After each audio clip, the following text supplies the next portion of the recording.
In this morning's U.S. Bank Economic 360, we've talked about the current red-hot activity with regard to mergers and acquisitions.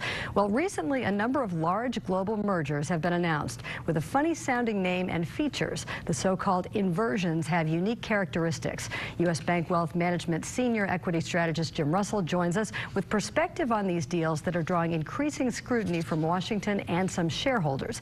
He's in the studio now with Business Courier editor Rob Dahmeyer. Gentlemen. Peg, thank you. Jim, thanks for being here. Great to be with you. What makes a inversion merger deal so unique? Yeah, it is a good question. There are some specific characteristics. Let's back up and maybe describe what this is.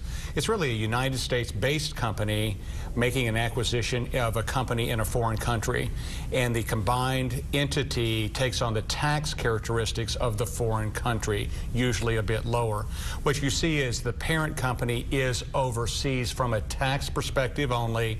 Headquarters aren't necessarily moved overseas, and of course the company, the combined company, profits from a lower tax rate. So the United States corporate tax is amongst the highest in the world at 35%, and so many companies are looking for maybe a little bit lower tax base as some of these acquisitions come through. So you said many companies.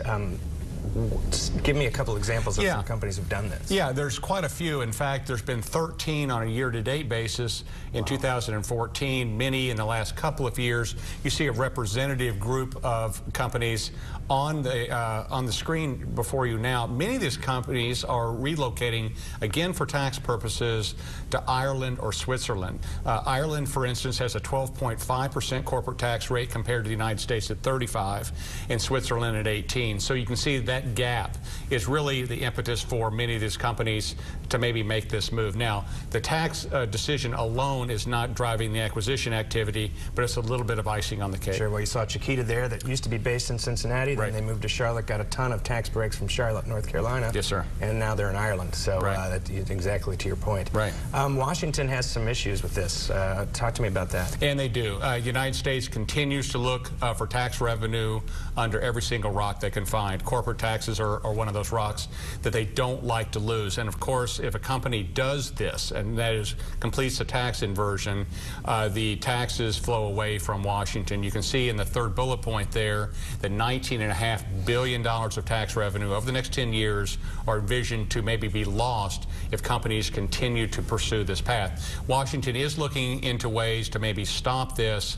Our thoughts might be to maybe take a hard look at the corporate tax code and maybe make it competitive on a global basis. There's a couple of different solutions to this, but clearly I think that this rush to the door and additional activity is probably likely to subside a bit. Yeah, but you know, the United States, as you mentioned, the tax rate here is so high. Maybe this is the push Washington needs to make some changes. We're hopeful that that is the constructive change that does indeed take place, Rob.